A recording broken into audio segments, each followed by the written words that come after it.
Адият сүресі. Рахман. Әрі аса рақымды Алланың атымен бастаймын. Алла жолында атқа қонған жауынгерлердің танаулап шапқан сәйгүліктеріне серт.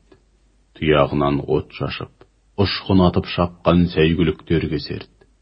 Сондай-ақ, қарқынды екпінмен таң сәріде жауға шапқан сәйгүліктерге серт. Шапқанда шаң боратқан сәйгүліктерге серт. Сол екпінмен барып, жау шебіне енген сәйгүліктерге серт. Шынында адам баласы, Раббысының жақсылығын көрмейтін, рахметі жоқ жаратылыс. Бұған шүбәсіз өзі де куә. Оның мал дүниеге деген құмарлығы өте күшті. Әлде ол қабірдегілер тірілтіліп, сыртқа ақтарылғанда, Алланың жақсылығын көрмеудің не екенін түсінбеймін деп ойлай ма?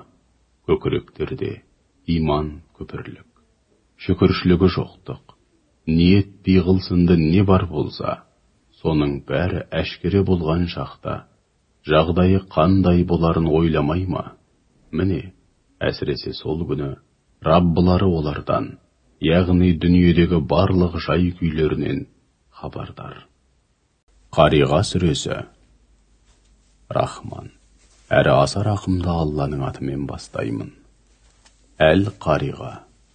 Құлақты жаратын, һәм жүректі ұшыратын қатты, әрі ащы дауыс.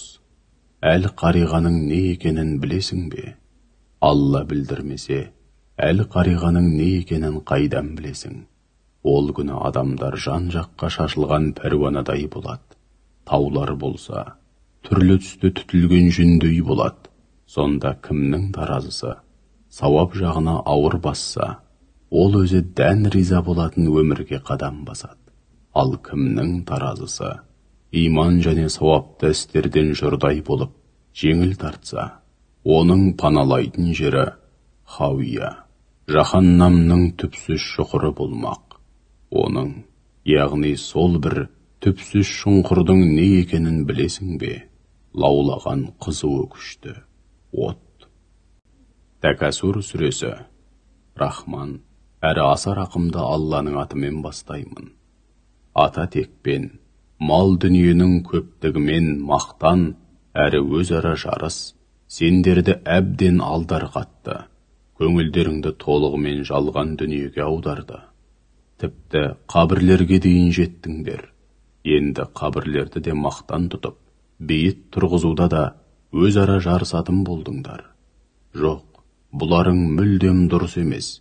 Ажалдарың келгенде мұның не екенін әлі-ақ білесіңдер. Жоқ, мұнымен іс бітпейді. Өлгеннен соң қайта тіріліп, қабірлеріңнен шығарыласыңдар. Міне сонда бұл қылықтарыңның қандай жаман екенін білетін боласыңдар. Жоқ, егер мұны ілімге сүйенетін нақтылықпен білгендеріңде, мұндай жат қылыққа бармас едіңдер. Алайда мұндай жат қылықтарыңды қоймасаңдар, шүбәсіз жалынатқан жаһаннамды көресіңдер. Ақырында оны өз көздеріңмен көресіңдер. Шүбәсіз сол күні өздеріңе берілген бар нығметтің есебін бересіңдер. Аср сүресі. Рахман. Әрі аса рақымды Алланың атымен бастаймын. Ғасырға, уақиғаларға толы заманға, әсіресе ақырғы бөлігіне серт.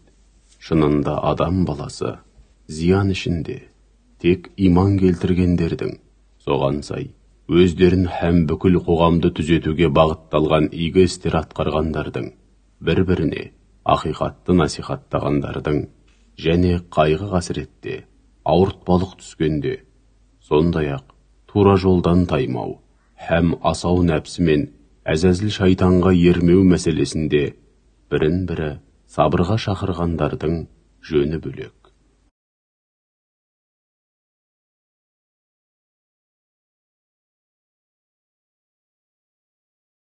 Хумаза сүресі.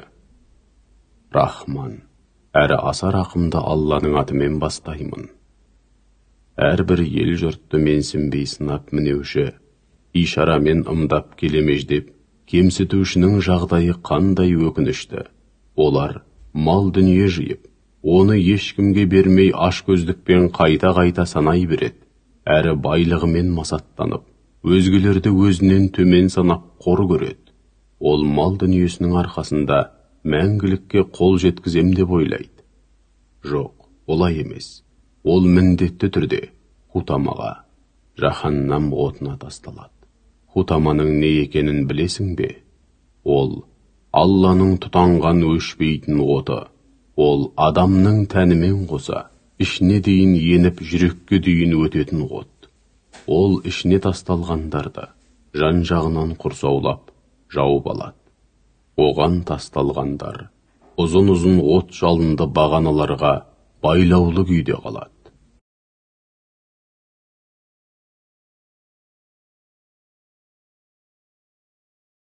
Фил сүресі.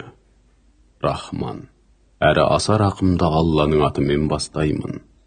Раббыңның пілдермен келген әскерге не істегенін көрмедің бе? Олардың айла амалдарын төкке тұрғысыз етіп, іске асырмай тастамады ма? Төбелеріне топ-тобымен әбәбил құстарын жіберді. Әбәбил құстары оларға піскен топырақтан тас жаудырды. Ақырында оларды құрт жеп шұрқ тесік болған егістік жапырағындай қылды.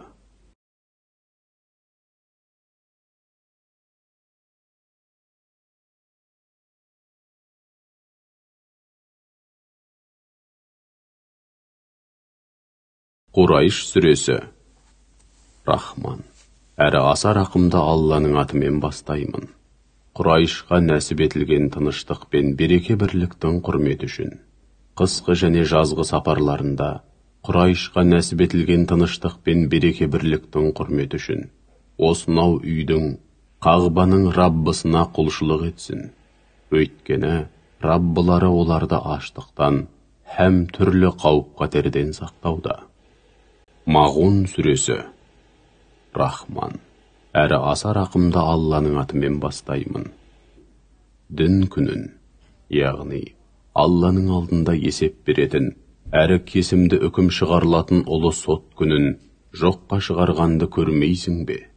Ол жетімді кеудесінен итереді. Пақыр міскіннің қарнын тойдырмайды. Өзгені де ол іске әсте құлшындырмайды. Ақиретке тиісінше сенбей, ықылассыз намаз оқитындардың жағдайы қандай өкінішті. Олар намаздарында ғапыл. Сондай-ақ құлшылықтарын ел жұртқа көз қылып, көрсету ниетімен орындайды. Олар қоғамдағы садақа, зекет және өзге де әлеуметтік жәрдем түрлерін қамтитын қайырымдылық істеріне теріс қарайды.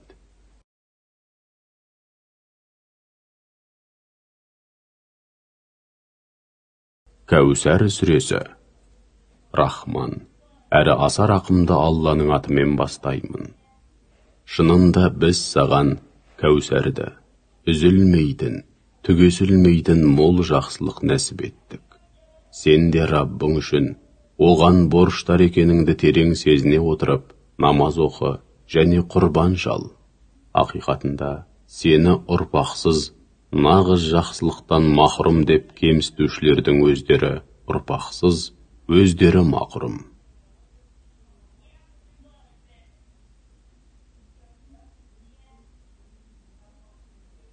Кафирун сүресі. Рахман, әрі аса рақымды Алланың атымен бастаймын. О Мұхаммед, оларға айт: ей кәпірлер, мен сендердің табынғандарыңа әсте табынбаймын. Сендер онсыз да менің табынғаныма табынушы емессіңдер. Мен сендердің табынғандарыңа табынушы емеспін. Сендер де менің табынғаныма табынушы емессіңдер. Ендеше өз діндерің өздеріңе, ал менің дінім өзіме.